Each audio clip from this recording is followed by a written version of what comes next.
the lead character of the story of O and Retour are Roisy novels. Sir Stephen and O are placed in a southern China where Sir Stephen owns a casino.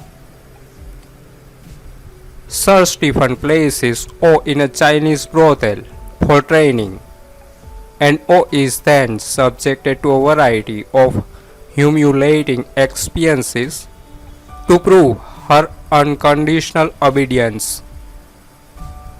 A subplot concerns a local rebellion due to the resentment toward European by the local population, and a young man desperate to afford O's favor at the brothel.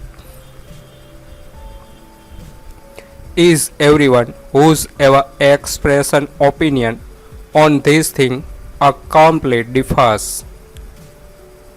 They are talking about a great artist's most complex work as if it were just a check-in movie. It forms a diptych with Emperor tomato ketchup in their concern with Western understanding of the Far East and the humiliation, crypto-castration of Japan after the end of World War II. Itike is a satire of Americans' rationalization of Japanese militarism during World War II, that it is a nation of small men, in essence children, that exhibited a nationwide Napoleon complex freakout. Itike literalizes it to the point of absurdity by presenting an authoritarian dystopia run by actual children. The eponymous emperor's name, tomato ketchup, his favorite food, is of course a food internationally associated with America, making an ironic joke out of the American point of view, asserting that the subtext is that the Japanese are cursed with their own Japaneseness, and if they had their brother, they would be told, virile American. There's more to it. Fruits of Passion make a point along the same lines that nobody can seems to have picked up on. Perhaps it requires some basic intertextual familiarity with Rage. Story of O details a series of humiliation that O undergoes in order to prove her love. This movie, which believe was based on a sequel, recontextualizes the premise of the original by having her enter a brothel in China. Keep in mind that they are both white Europeans. What is immediately striking about Terayama's version is how tame the love activities she engaged in are when compared what O must do in the original. There are no brandings or piercing in this like there are in Story of O, but the more vanilla trapping make the psychological subtext clear. Stephen is not humiliating her by turning her into a prostitute. He is humiliating her by turning her into an Asian. Asianness is conflated with all of these indignities that O is given to suffer. For Stephen, this is yet another game, just like his funding for the nationalist rebellion against the European colonial powers, which he talked about in terms and language more suited to a blackjack table. The B plot follows a teenage Chinese boy who live next to the brothel and develop an erotic fixation on O and end up joining the rebellion, primarily in order to purchase her favor. Again, she is white and most certainly not a Chinese national. While his nationalistic consciousness to the point that it is believed is devout, his prime motivation is to acquire love acknowledgement from a woman whose people are colonizing his own. He ultimately does, and after the work and effort and pain that he has suffered for his love lust, or sleep with him, and for the first time in the film exhibit tenderness. This is because she sees herself in him for his willingness to suffer for love. This will not be a positive experience for everyone. Several things would be off-putting. Most would be offended that it is based on a book with trivial sensibilities. There is explicit love. The nature of the thing slips often into visual symbolism. Many languages are spoken. Some of the text is sophomoric. Obsession, perversion, love quest, caste, and political struggle are mixed up with no apparent coherence. Advertised as erotic, it is anything but. And yet, it is deliciously placed between brilliant and rationalized and is better than most from them.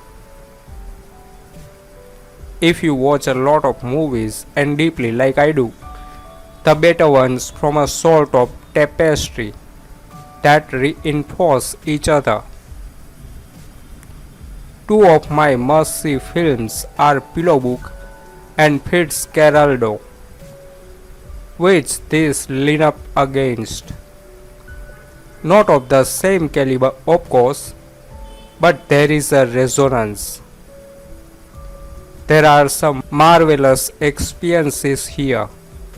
For instance, the young girl is newly established in her spa cell at the brothel.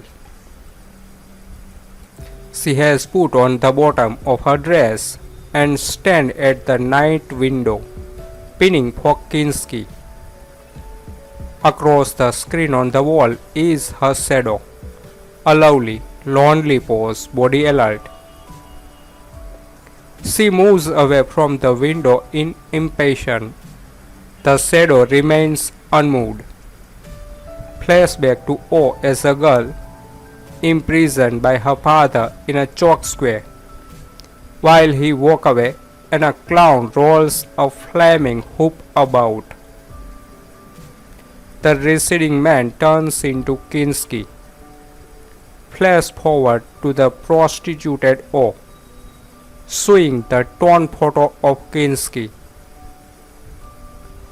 Just before she is placed in a flying swan, device to be harassed by an aging client. Another prostitute in the brothel is an aging actress. To get her to perform, they set up a camera to pretend they are shooting. We see these a couple times. Then it shifts from the pretend movie to a presumed past real movie. This raises an issue that led to her suicide in the fashion of Ophelia. Her body in the pond is lifted by a rising piano. The story is influenced by Kinski, partly autobiographical, and right before we see the same character in Fitzcarraldo, the madness matters. First need to say that this film is not a hard movie, nor it is trash. If you expect an erotic film, you will be disappointed, although there are some love scenes. The text of the DVD sleeve awakened wrong expectation for this movie and contained false information about the story. Instead, found its photography a very beautiful artwork. It is made with a high sense for color, great images, perfectionism in detail, and a beauty in its picture that is found rarely in newer movies in the Western world. Maybe this is one reason why it may bore some people with a more speedy expectation for films than it is shown in this slowly developing story. The exotic environment of the story is a brothel in Hong Kong 1920, where a French girl surrendered totally to Mr. Steven, desperately hoping to reach his heart. If this was an American movie, it would have surely a happy end, but it is an Eastern and sad story of unfulfilled love. Find it worth to watch it more than once to enjoy its artwork and to understand its deep symbolism. It is not an easy film, especially for those used to watch Hollywood production only. Be prepared to watch it consciously and with full attention, otherwise you might not like it. Highly recommend it for people with a sense for somehow old-fashioned aesthetic, art, Eastern culture, beautiful images, and of course, it is a must-see for all the fans of the greatest German actor Klaus Kinski. Have often expressed the desire to see Kinski in a graphic film. But of course, I mean Natasha Kinski, not Klaus. But I got the monkey's paw version of my wish here with this sequel to the story of O, based on a novel by the same pseudonymous author. In this film, O has been taken to Asia and put in a brothel by her much older lover master Sir Stephen.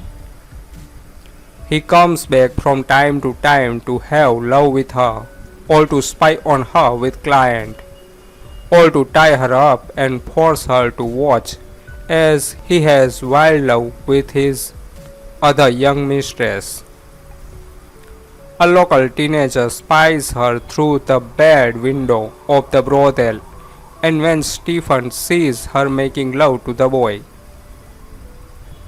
perhaps the most questionable scene, as the actor really does look to only be about 14, but I am sure he got over it. He realizes that he is beginning to lose control over her. This film has less S&M and bondage than the original story of O, but the love scenes are much more graphic. There is one obviously unsimulated love scene and another missionary scene with Kinski and Illiers that look pretty unsimulated as well. If you consider this a hard film, it is a veritable masterpiece. The cinematography is excellent and the musical score is good. There are a lot of poetic images, for instance, a long shot of a dead bird floating in the bay outside the convent, and later a surreal John Rollin-esque image of a drowned woman floating on a grand piano in this same bay. Most hard films wouldn't bother with such arty digression. As an art film though, which this is also obviously trying to be, it is less successful, mostly because all the characters are pretty thinly drawn. Illiers is okay. She is not a great actress, but she can at least look convincingly forlorn. Arielle Dombasle is perhaps most recognizable from Eric Rohmer's Pauline at the Beach, where she played the title character's incredibly hot but slow-witted and older cousin. In Pauline, her young character falls madly in love with a balding middle-aged cat for some reason. Here she has apparently moved on to the elderly. It is actually pretty damn hard to buy either of these trash gorgeous John French films. Being in love with Klaus Kinski, who looks pretty much like grim death here. Kinski is pretty good, I guess, but he seems rather bored and contemptuous of his role. But then he was always like that, except perhaps in his film with Herzog, where he sometimes literally had a gun to his head. Still rather see his daughter have graphic love with Illiers and Dombasle, of course. But he and this whole film aren't too bad overall, I guess. This film is sometimes called the story of O Part 2.